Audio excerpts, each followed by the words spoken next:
Well, while we have our own struggles here in the heartland, the world's economy continues to worsen.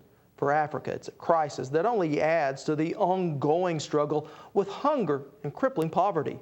Today, we'll meet several people right here at home hoping to help. And we begin with a farm couple who believe growing more mushrooms in Africa could slowly change their standard of living, which is why they visited the continent and have now brought some West African farmers to this country to learn specialized techniques for growing shiitake mushrooms. And that's where our Keith Smith picks up the story. Rob, let me tell you about them. The couple you're about to meet has spent over 20 years in the mushroom business growing shiitakes on hardwood logs. Already having a successful operation going and growing, they still want to do more. And here's how they're making a difference. If you listen close enough, you begin to hear it. While Doug and Sandra Williams grow mushrooms, they're also helping an African nation grow a new industry. His idea, her calling. And I think it's because he had wanted to grow something in a greenhouse. He wanted to grow something that would help people, something that was low technology and wouldn't harm the environment. Sandra and Doug traveled to Ghana 2 years ago to see what they could do with the mushrooms that they knew so well. You don't expect the colors and the sounds and the interactions with people and the warm greeting that you get. Here were people who were working very, very hard to earn very little, and that it wouldn't take very much to increase their standard of living, increase their productivity. This is the one where we keep the logs. A door opened, and two of the top African farmers in the country We've had as many as 6,000 logs in the have past. come to learn how to grow the mushrooms. Anything to help a nation on a continent plagued by poverty where millions face famine and starvation. And we are trying to help the mushroom farmers to get above $1 a day. Okay, then we can start. We are going to work. We are proud to be working in this farm.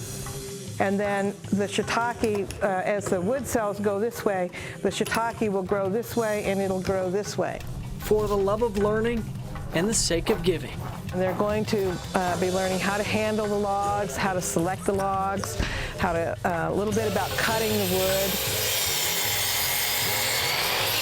They're going to be drilling holes in the logs, putting the spawn, which is the mushroom seed, inside the log, sealing it with hot wax.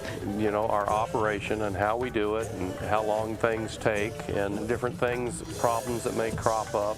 And to think what they're doing today to help almost never happened. I came to absolutely hate the business because it wasn't doing anything for anybody except making money. So I think that meeting Bernard and meeting the people of in Ghana was one of the most consciousness-raising, awareness-raising, love-raising things that has ever happened to me. And I realized that there's something that we could do with our shiitake mushrooms that would help other people. Then I had a whole new purpose. So we are trying to look at all other means to alleviate poverty through mushroom cultivation. People would be more aware of mushrooms, would eat more mushrooms, so the farmers could grow more mushrooms. The people would be healthier. There's a protein deficiency going on there, and shiitake mushrooms are very high in protein. And as the Williams will tell you before a meal, the mushrooms taste pretty good too. They'll be cheaper than meat, and if they're widely available, it would help all the people in the country. So if we are able to send a new product to our country, that is going to let us get an additional income. They hope the tender morsels will change the mushroom industry in Ghana.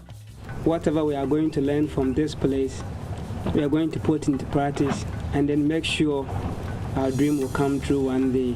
Where you plant one seed, you never know how many blooms will follow. On a farm specializing in a fungus, a dream the Williams planted 6,000 miles away on the Earth's porous continent. An amazing couple. It's a touching story that's still being written. As part of the trip, Bernard and Godwin toured different mushroom operations in Oklahoma, Kansas, and Missouri, picking up different techniques to take back with them.